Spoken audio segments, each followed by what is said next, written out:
હું બિનલ ઠાકર ભાવનગરથી મારા જે કેસની શરૂઆત હું કહી શકું તો લગભગ 4 વર્ષ પહેલાં મારી પોતાની કન્ડિશન એવી હતી કે મને પ્રોબ્લેમ ગાયનેક હતો અને પછી ગાયનેક ડૉક્ટર પાસે ગયેલા અને ત્યાં જઈ અને બધું સીટી સ્કેન ને બધું કરેલું તો ખ્યાલ આવ્યો કે આ વસ્તુ કોઈ બીજી છે.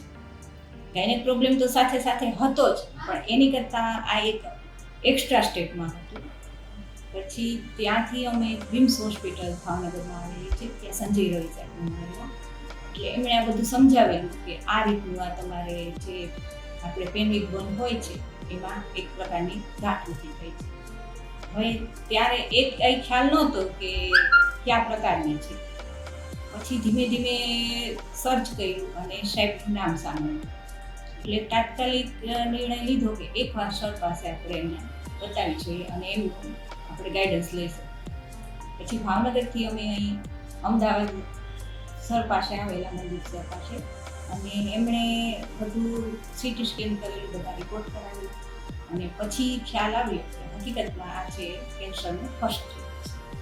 શરૂઆતમાં તો આ નામ પડે કેન્સરનું એટલે ડેડ જેવું થઈ જાય કે હવે આપણી પાસે કશું રહ્યું નથી. પણ સરની એક એટલી ઓલી એવું કે એવી કહી શકાય કે એમણે એમ કહેલું કે નહીં, આપણે હિંમત હારવાની નથી, હજી આ ફર્સ્ટ સ્ટેજમાં છે અને આપણે કરી શકશું. પછીથી મારી સર્જરી થઈ અને સર્જરી પછી લગભગ 3 મહિના સુધી મેં બેડ રેસ્ટ કરેલો અને પછી ધીમે ધીમે વોકર લઈ અને હું ચાલતી થઈ. ફિઝિયોમાં ગઈ 3 થી 4 મહિના મેં ફિઝિયોથેરાપીમાં એમને જે એક્સરસાઇઝ આપેલી એ પણ કરી અને ધીમે કરતાં મને પોતાને એમ લાગ્યું કે નહીં, હું આમાંથી હવે બહાર નીકળી શકીશ. અને કહી શકાય કે જ્યારે હું ફોલોઅપ માટે આવું ત્યારે સર હિંમત આપે અને બધા રિપોર્ટને એ બધું બરોબર છે, મેડિસિન એની જગ્યાએ છે, પણ છતાં જે સરનો સપોર્ટ છે એ મારા માટે ખૂબ એક કહેવાય કે અગત્યનું પરિબળ બની ગયું. અને આજે હું કહી શકું કે મારી લાઈફ છે એકદમ નોર્મલ છે.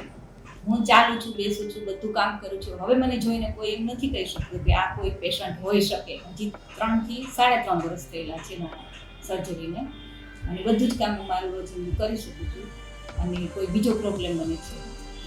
Thanks to Bhavnagar. First of all, greetings of the day.